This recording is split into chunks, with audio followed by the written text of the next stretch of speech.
डहाणूतील मोकाट गुरांमुळे होत असलेली समस्या सोडविण्याबाबत 2 जुलै रोजी चर्चा झाली।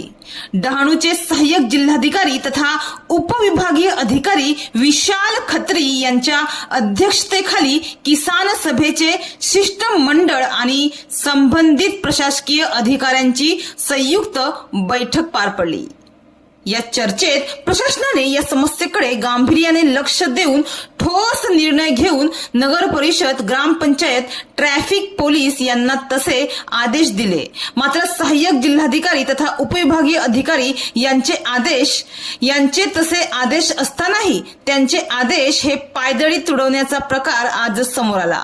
डहाणूचे सहाय्यक जिल्हाधिकारी तथा उपविभागीय अधिकारी विशाल खत्री यांनी या मोकाट गुरांबाबत तसे आदेश दिले असताना आज डहाणू शहरात रोडवर ठिकठिकाणी ही जनावरे पूर्ण रस्ता अडून बसून राहिले असल्याचं चित्र पुन्हा दिसून आले।